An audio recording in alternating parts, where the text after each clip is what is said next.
सबसे पहले भगवान भोलेनाथ के चरण में प्रणाम करतानी, हमार प्रणाम स्वीकार होके।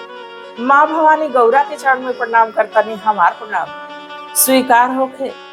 सगरो देवी देवता लोगन के चरण में प्रणाम करतानी, हमार प्रणाम स्वीकार होके। नीलम दीदी हरिंदर भैया के चरण में प्रणाम करतानी, हमार प्रणाम स्वीकार होके। यूट्यूब के माध्यम से जितना भी गुरु भाई गुरु बहना लोग वीडियो के देखा था सुना था, सबका चरण में कोटि कोटि प्रणाम बा, बारंबार प्रणाम बा, हमार प्रणाम स्वीकार होके। हे महादेव हमार प्रणाम स्वीकार होके। एक बार प्रेम से बोली महादेव की जय। हर हर महादेव। गुरु भाई गुरु बहना लोग, आज हम एगो महादेव का ऐसा कथा लेके आई बड़ी जोना के सुनला की बात आपहू की आंख से आंस जरूर गिर गई। आज एक कलयुग की सच्चाई बा, एक कहानी बा। एक कहानी अक्सर कई घर में देखे के सुने के आप लोगों के मिलत हुई। बाकी आज हम सावित्री यादव एक कहानी के आप लोगों के बीच रखतानी, आप लोगों के बीच के लेके आए बनी। ये कहानी के जे भी अपनी महतारी बाप से सच्चा प्रेम करत हुई, जे भी भगवान भोलेनाथ का सच्चा भक्त हुई, वो ज्यादा से ज्यादा एक शेयर करी ताकि घर घर में पहुंच सके, घर घर पर लोग ही सुन सके। आज का ये कहानी बड़ी दर्द भरी बा, बड़ी दुख भरी बा। देखी, एगो महतारी एगो बाप मेहनत मजदूरी करके कमा के अपने बेटा बेटिन के, चाहे 10 गो बेटा बेटी, उन्हन के हर खुशी दिहला का कोशिश करेंगे, हर वो सुख सुविधा दिहला का कोशिश करेंगे, जौना से कि उनके बच्चन के, उनकी लइकन के कोनो कष्ट ना होके, कोनो परेशानी ना होके, कोनो दुख ना होके। बाकी गुरु भाई गुरु बहना लोग, ऐसा समय का विडंबना बा, ऐसा समय का काल चक्र चलता कि एक ही महतारी एक ही बाप लइकन पर कितना भारी पड़ जाता ना। आज ही कहानी के माध्यम से आप लोग जानब कि एगो महतारी पर एगो बाप पर कितना दुख बीतता, कैसे कष्ट में उन लोगों का जीवन कटता, कैसे कष्ट सहते दुनिया के छोड़ के जाता लोग। ये कहानी में देखे के मिली, सुने के मिली, बड़ी दर्द भरी कहानी बा। कहानी के पूरा सुनब, ऐसे कि आधा अधूरा सुनला पर कहानी का कोनो रहस्य ना पता चलेला और दूसर कोनो ज्ञान ना मिलेला, भगवान का भी अपमान है। तो कहानी के पूरा सुने के चाहिए। आज जे भी अपने माई बाप का सच्चा भक्त हुए, ज्यादा से ज्यादा एक कहानी के शेयर करें। गुरु भाई गुरु बहना लोग, कहेला कि माई बाप का चरनिया चारों धाम बा, माई बाप का चरनिया चारों धाम बा, एकरा के पूज लिहला का काम बा। गुरु भाई गुरु बहना लोग, महतारी बाप का चरण ही चारों धाम है। वो घर में देवी देवता का जरूरत ना है, जो घर में महतारी और बाप का सेवा होला। कहेला कि जिसके घर में माँ और बाप रोते हैं, अरे जिसके घर में माँ और बाप रोते हैं उसके घर में भगवान कभी नहीं होते। ऐसे कि जहाँ महतारी बाप का सेवा ना होले, जौने घर में महतारी रोई, जौना घर में बाप रोई, तू लाख भगवान के पूज लेबा, वो पत्थरे के समान रही है, वो घर में कबो वो प्रवेश ना करी। कबो कितनो पूजा पाठ कर लेबा, कितनो गुरुद्वारा, कितनो मंदिर, कितनो तू देवी देवता के पूज लेबा, बाकी भगवान अहिया ना। ऐसे कि भगवान तो सोचिया कि जे अपने महतारी बाप का सेवा नहीं के कर सकत, एगो महतारी बाप के रोटी नहीं के खिया सकत, का हमनी के भोग प्रसाद लगाई, का वो हमनी के धूप अगरबत्ती करी। अरे कहियो वो दुख का दिन आई तो लात मार के बाहर याद है कि ये भगवान के पूजला से कुछ ना मिलेला। गुरु भाई गुरु बहना लोग, आज का कथा बड़ी दर्द भरी बा। देखल जा, एगो गांव में एगो सेठ सेठानी रहे, धन दौलत बहुत रहे, उन्हें लोगन के सुख तो बहुत रहे, बाकी कष्ट परेशानी एक रहे कि उन्हें लोगन का कोनो संतान ना रहे। आ जब केहू को जब संतान ना होला तो जे जहां बतावेला, जो ने डॉक्टर की बतावेला, वो डॉक्टर की यहाँ जाला, जितना पैसा मांगेला उतना वो लुटावे के भी तैयार हो जाला। वैसा ही वो सेठ सेठानी रही, जहां भी केहू कह दे वैजा वो लोग पहुंच जा कि का जने कहीं से तो हमनी के एगो संतान हो जाए। आ समय बीतत रहल, समय बीतत रहल, धन दौलत तो मैं वो रानक चाहिए, बाकी तब्बे सेठ जी के पता चलल कि उनका जौन सेठानी बाड़ी उ गर्भवती बाड़ी, उनके पैर भारी बा। सेठ जी के कोनो खुशी का ठिकाना ना रहे। अपनी सेठानी का वो बहुत सेवा कैली, बहुत सेवा कैली। जैसे 9 महीना बीतल, गुरु भाई गुरु बहिना, वैसे ही न लोगन का मेहनत, न लोगन का किस्मत जागल। 2 जोड़ुआ बेटा भैया। आज जब 2 जोड़ुआ बेटा भैया तक कहल लो कि हे ऊपर वाले, हे महादेव, हे भोलेनाथ, आपका सब दया भैया, आपका सब कृपा भैया। हमके एको संतान ना रही, जब दिहली तो 2 दिहली। पहला आदमी की जब ऊपर वाले देते हैं तो छप्पर फाड़ के देते हैं, तब उन लोगन के 2 संतान। अब किसी का ठिकाना ना, समय बीते लगल। दोनों जानी अपनी लइकन के पोसे पाले लगल। लोगों तमाम खुशी देहले का कोशिश करे लोग, जौना का ऊ हकदार रहना से। अब कुछ पैसा तो दवाई में खत्म हो गई, कुछ पैसा उन्हन की पलरा में खत्म हो गई। देखी धन दौलत ऐसा चीज है कि आवेला तो खूब आवेला, आवेला तो खूब आवेला, जाला तो चलिए जाला, गरीबी भी आ जाती। बाकी ऐसे घबराए के ना चाहिए, काहे से कि धन दौलत सदा बनल ना रहेला। केहू की लगे धन टिके वाला ना है, बाकी एके केहू समझ ना पावेला। अब धन दौलत खत्म हो गई। 2-4 बीघा खेत रहे। लइका सियान भइला से, जब लइका सियान भइला से तो सेठ सेठानी सोचल लो कि कुछ दिन में लइका कमाए धमाए लगे, सभी का हमनी के शादी ब्याह कर देवे के चाहिए। चूंकि दोनों जोड़ुआ लइका रहना से अब 2 जगह 2 लड़की खोजैली, गुरु भाई गुरु बहिना लोग। आ लड़कवन का लोग शादी करता। 2 बहुरिया 2 कन्या घर में आवत अड़ी से। सेठानी खुश होताड़ी कि अब 2 रोटी पतोही की हाथे का मिली।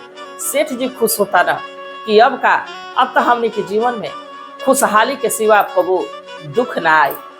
बाकी गुरु भाई गुरु बहिना जैसे 2 बहुरिया आईली स, जैसे 2 पतोहिया 2 कन्या आईली स, वैसे अब एक दूसरा से लगली स दाज करे। साझी सुबेरे इतना खिटखिट, इतना झगड़ा करस कि जौन सेठ जी बात वो हार्ट का मरीज हो गई। आज जब हार्ट का मरीज हो गई, दवाई चले लगल। कुछ दिन भीतर सेठ जी के अभी लगल कि अब हम ये दुनिया के छोड़ के चली जाए। रात का समय रहे, अपने दोनों लइकन के बुलावत आनी, आ बोला के कहत आनी कि ऐसा बा बबू कि अब हमार तबीयत खराब होता। अब लगा था कि ये धरती धाम पर हमार समय समाप्त हो रहल बा। अब हम धरती के छोड़ के जाए वाले बाड़ी, ये दुनिया के छोड़ के जाए वाले बाड़ी। बाकी जैला से पहले एगो हम जिम्मेदारी देता नहीं कि हमारा जैला के बाद हमारी बुढ़िया का, अपनी माई का ख्याल रखिया लोगन। ओके कबो दुख मत पहुंचाइए लोगन, कबो के कष्ट मत पहुंचाइए लोगन, कबो के पीड़ा मत पहुंचाइए। सेठ जी ई बतिया कहता नहीं, अपनी मेहरनुआ से कहता नहीं कि जा तनी दवाई ले आओ। वो भीतर जाता रही, दवाई ले आई। अरे लइकन से कहता ना, अपन कपारे पर का पगड़ी उतार के 2 लइकन के हाथे में देता ना। का कहता ना कि कुल के पगड़िया ये बेटा तूहा के थमावाली, अरे तूहा के थमावाली हो।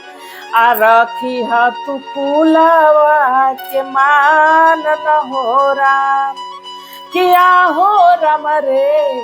रखिया तू कुलावा के मान न हो राम।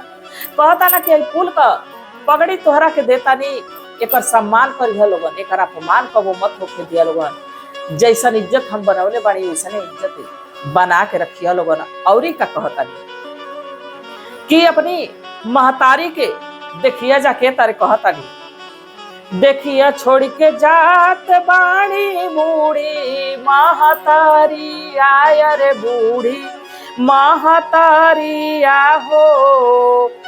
आया यही दुनिया से विदाई न हो रहा, किया हो राम रे।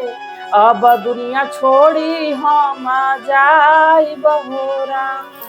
कहता कि अब दुनिया के हम छोड़ के जाता नहीं। एगो बूढ़ महतारी बा, ओकर ध्यान रखिया जाए, ओके कबो पीड़ा मत पहुंचैया जाए। हम बड़ा ओके मान सम्मान देले बाड़ी, वही की किस्मत भाग्य से तोहन लोगन हमारी जीवन में अइला जा। आ वही की किस्मत भाग्य से धन दौलत तो बहुत रहे, बाकी तो सब तुम लोगन के पोसला पलला में चल गए। बाकी 2-4 बीघा खेत बाड़ी जो बनौले बिया वही की बुद्धि से बनल बा, ओकर बड़ा ख्याल रखिए लोगन लक्ष्मी। अब ये कहतानी उनका प्राण छूट गई बा। ऐनी बूढ़ी माई अपनी पति देव खातिर के दवाई लेके आयल बाड़िया, जब देखा तारी कि उनका प्राण छूट गई बा, देखी के तरह ले के दवाई आईली बूढ़ी महतारी आयर बूढ़ी महतारी आहो, पति के उड़ले परान हो रन किया हो रमरे, पति के उड़ले परान हो रन। बूढ़ी माई देखत है कि कैसे उनका पति का प्राण आत्मा जौन बा वो निकल के चली गई बा। गुरु भाई गुरु बहना लोग देखी एमे केहू का बस ना चलेला, एमे केहू का बस नहीं थे कि केहू एक क्षण भी अधिक रह गए। केहू किराए का कमरा लेता तो अगर जो मकान मालिक कहता कि ओके खाली कर तो 2-4 दिन के आदमी मुहलत मांग लेता कि दूसरा इंतजाम कर लेता, नहीं तो हम निकल जाए। बाकी ऐसा कोठरी है कि जैसे उनका आदेश हो जाए एको छड़े में रहे के नईखे में से निकल ही के बाद। अब जो सेठ जी मारा घर की कलेश से हार्ट का पेशेंट हो गई, हाँ बे दुनिया के छोड़ के चल गए, एगो बुढ़िया के लइकन के शौक के चल गई। अब जो लड़कवा बाड़ा सा अपने पिता का श्राद्ध कार्यक्रम कैला, सब कुछ कैला, धीरे धीरे समय गुजरे लगा। आई जौन पतोहिया बाड़ी से आई जौन लइकवा बाड़ा अभी चारों अपनी जिंदगी में मस्त है। हर बूढ़ी माई अकेले रोआ तड़प, पति बटले ना बना, खैले का कोनो ठिकाने ना रहे। मन करे पतोहिया 10, मन करे ना 10। बाकी तनी सौधन के लालच ई सतावे कि जौन कमा के जौन मेहनत मजूरी क के जौन बनौले रहे लोग खेत बाड़ी कुल बूढ़िए की नाव से रहे। उ जौन 2-4 बीघा खेत रहे उ बूढ़ी माई की नाव से रहे। अब एक दिन जैसे साझी के टाइम अपने काम पर से बड़का लड़कवा था, बड़की पतोहिया कहते कि ये हो हे अपनी माई का तो लोगन कोनो इंतजाम कर दा, हमनी की बस का बात देखे कि इनका टर सुना आई, एक तार खोखत रहता, एक तारी इनका तबियते खराब रहता। लड़कवा कहता कि पगलाइल बड़ू कुल जमीन जाते ही की नाव से बा। तो छोटको लड़कवा आ गए, अभी बात सुना था, कहता कि सही बात है। पतोहिया कहताड़ी सकी तो मातारी तहने लोगन का बाड़ी जमीन अपनी नाव से करावा लोग, कॉन्ट्रैक्ट से छुटकारा लो। ए गुरु भाई ए गुरु बहना लो का महतारियो बाप लइकन खातिर कॉन्ट्रैक्ट हो। उहे महतारी दर पर ठोकर खैली, जौना पाथर के ना पूजे के ओके पूजली कि हमारे को संतान हो जाए। आज उहे संतान माई के अपनी कॉन्ट्रैक्ट समझाता न सर।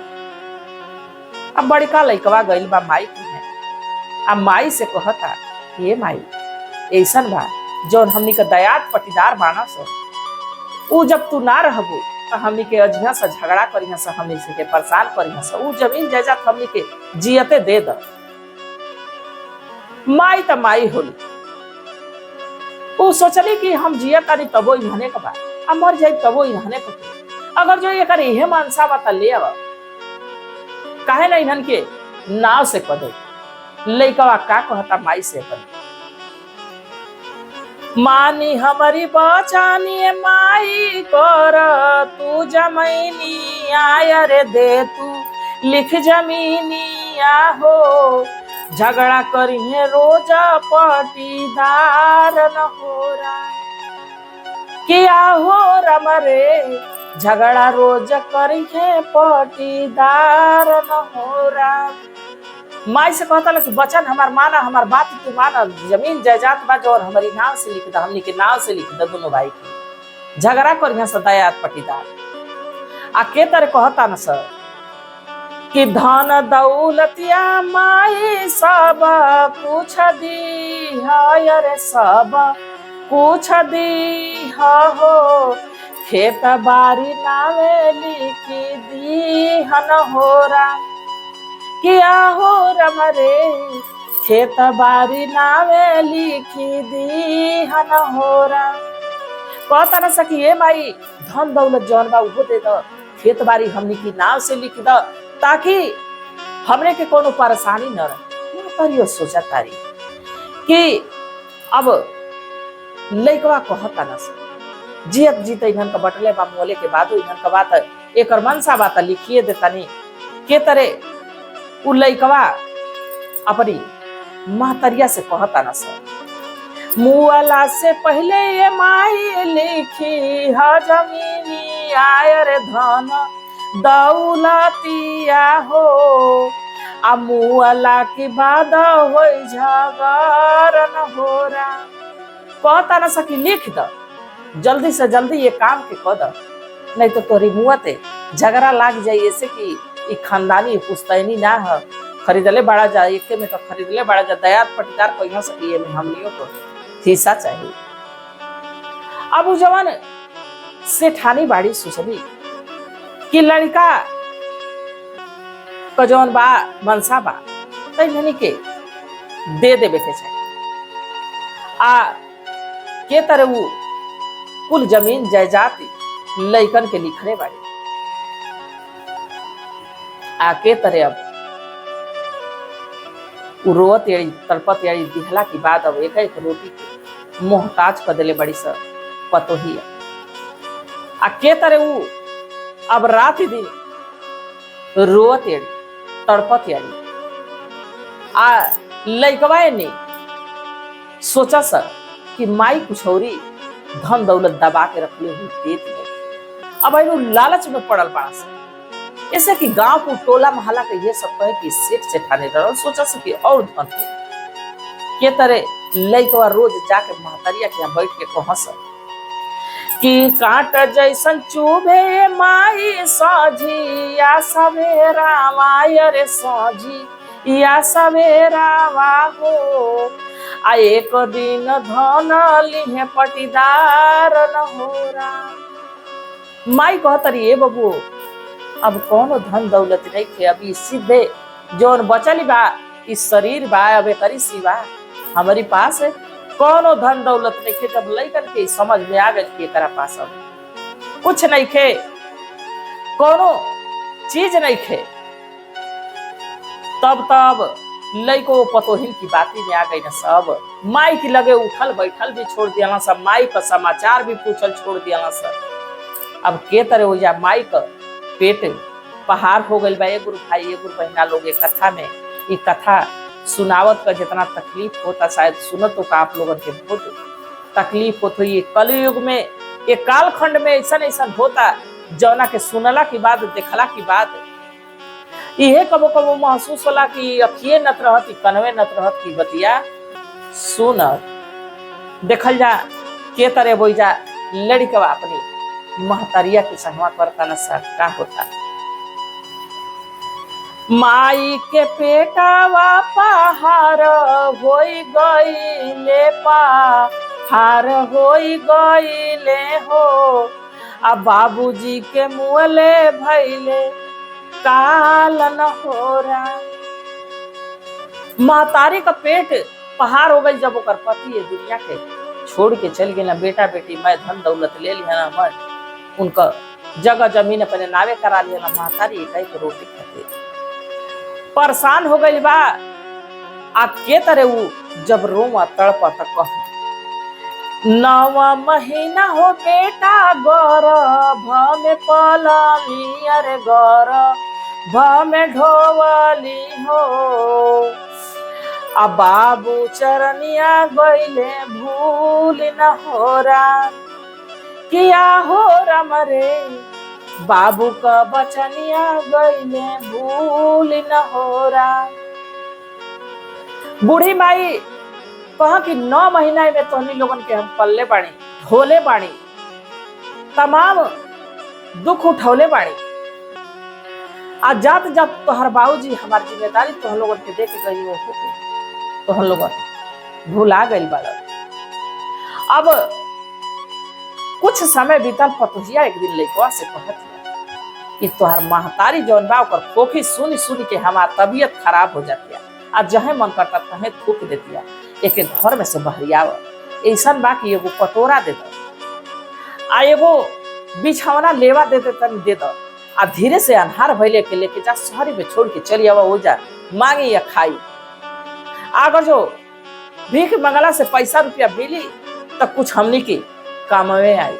आई हो पतोहा आज रे समय, समय का पहिया जवन दिन न देखा दे। कहेला आदमी कि समय कबे केहू खातिर रुकत नहीं खे, वो चलत रहेला, हमेशा चलते रही। अब बूढ़ी माई के जीवन में यही दिन का जेकर दू बेटा अब यही दिन का कमी रहे कि वो के भीख मांगे खातिर के लोग अब लेके जाता लोग।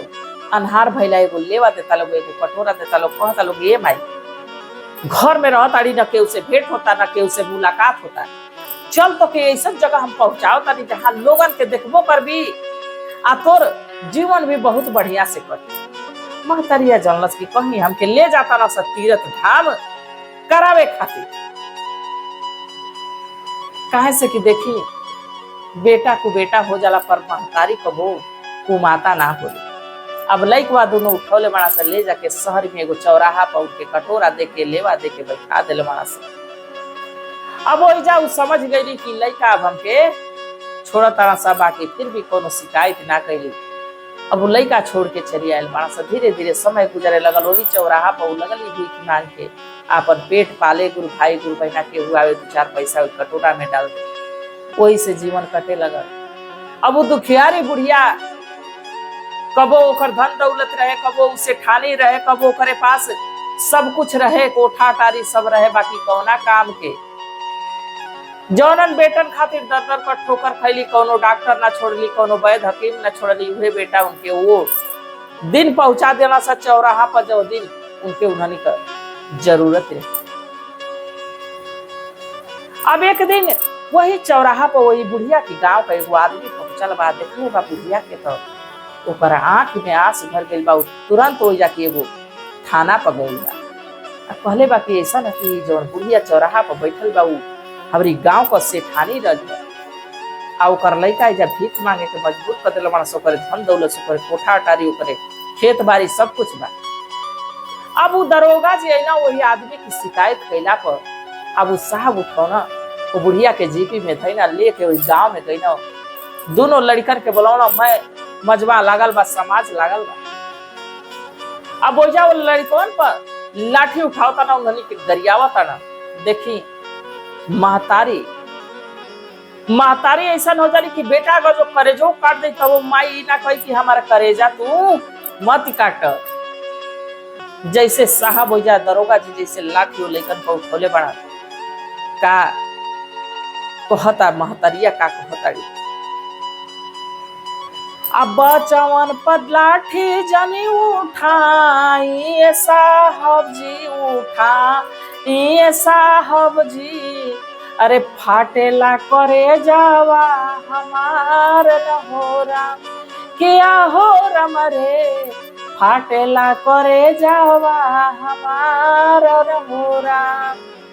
हमारी ही बचावन के जानी गरियाई, अरे जानी रौरा मारी हो, फाटता करे जावा हमार नहोरा। अब जौन अधिकारी बा जौन साहब वाणा उनहु की आंखी से लोर गिरे लगल है। भैया लोगन ए गुरु बहिना लोग ओहू साहब की आंखी से आंसी झरझर झरझर गिरे लगल कि महतारी ऐसने होगी। अरे कोनो देवी देवता का हो सकता का बा जेकरे महतारी बाप माना। आ इन्हनी का देखा कि महतारी के कुल भीख मांगे के मजबूर कर ले बड़ा सा। जौन महतारी की जौन इन्हनी खातिर के ये समय में भी कहती है कि मारा न तो दरियावा न तो हमारा लाल हवा लोग, हमारी करेजा हवा लोग, हमारे जिगर का टुकड़ा हवा लोग, वह जिगर का टुकड़ा उनके टुकड़ा टुकड़ा खातिर के मजबूर कर दिले बाना। अब दरोगा जी गांव समाज का लोग जब इन्हन के थूके लगल तब बुढ़िया माई के घर के भीतर ही लेके गई ना। तो यह कहता सकी नीचे ही ना रही। अरे छत पे एगो कटरेन लागल बा, वही पर ले जाके खोदा वही जा खोखी थूकी खखारी आ वही जा हमनी के एगो रोटी दे दिहल कर।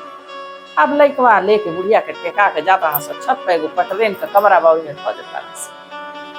समय गुजरे लगा। अब एनी नीचे मौज मस्ती में रह लो, कुछ भी खा लो पिए लो। महतरिया जब भी सीढ़िया पहाड़ होके तो सोचे कि अब हमार लइकवा आवता ना से जरूर हमके एक रोटी लेके आवत।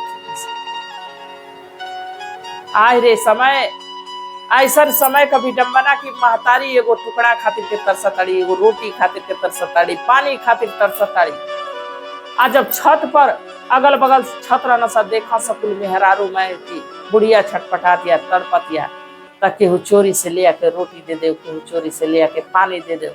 बुढ़िया का सेवा ऐसे होत रहे, समय की गुजरत रहे। एक दिन बड़की पतोहिया कहतिया छोटकी पतोहिया से कि कहिया ले बुढ़िया जी मर तो नहीं थे। छोटकी कहतिया कि एक उपाय करे के पड़ी। जैसे दोनों लड़का साझी का आवत न सब कहली सर कि ऐसा बा कि लागत कि अब मरी ना, ऐसा बा कि तोहर बाबूजी तब मरिए गई ना, एहू के समाप्त कर दिया जा। एकरी बाद हमनी का परिवार रही खुशहाली से अमन चैन से रहल जाई। अब चारों चढ़ल बड़ा सा गुरु भाई गुरु बहना लोग छत पर आ चढ़ के दूगो निगरानी करे लगला से, एगो बेटा एगो पतोही निगरानी करे लगला सा। छोटका बेटा छोटकी पतोही मिल के बुढ़िया का पार्टी पर नटई धके ऐसा दबावत न सर कि बुढ़िया अबे दुनिया के छोड़ के चल गई। आ जब वो अपनी लड़िकवन का अपनी पतोहिया का मुंह देखा तड़ी तो बूढ़ी माई रोवत अड़ी, अंत में अक्का को बताड़ी, छोड़ी दी हूँ बचावा हो हमारो परानावा, अरे हमारो परानावा हो आजनी मारयाल परान न होरा। बूढ़ी माई कहताड़ी कि हे बच्चा, ए बेटा, ए पतोहा, मत मारा लोगन हमके, अरे कुछ समय और बाचल बा, जी लेबे दे धरती पर। काहे के हमके मारा ताड़ा जा, काहे के ई पाप अपने ऊपर मड़ा ताड़ा जा।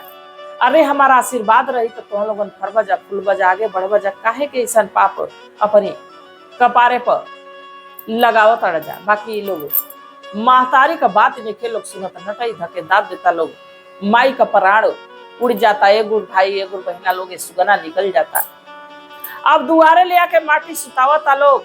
आ जब माटी सुतावता लोग तो साहब के वो दरोगा जी के खबर मिलल बा कि जौन बुढ़िया चौराहा पर भीख मांगत रहे आज ये दुनिया के छोड़ के चल गई बा।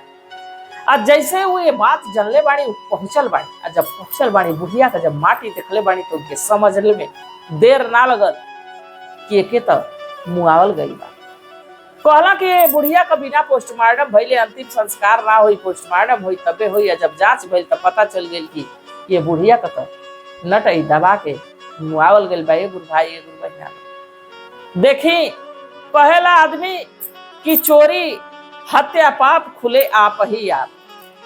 चोरी हत्या पाप ऐसा चीज है क्योंकि लाख छिपा ल तो समाज से छिपा लेबा, अपनी लोगन से छिपा लेबा, बाकी हुन से केहू छिपा ना सकेला। काहे कि पहला आदमी कि मनुष्य के लाठी में तय आवाज बा, कि उनकी लाठी में आवाज नहीं के, उनकी सजा में कोनो गवाह का जरूरत ना हुई, कोनो पंचायत का जरूरत ना हुई, बाकी तो आपके सजा अपने आप मिल जाये।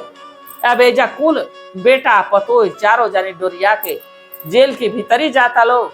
उन लोगन का बेटा बेटी दर दर पर ठोकर खाए के मजबूर हो गई ना।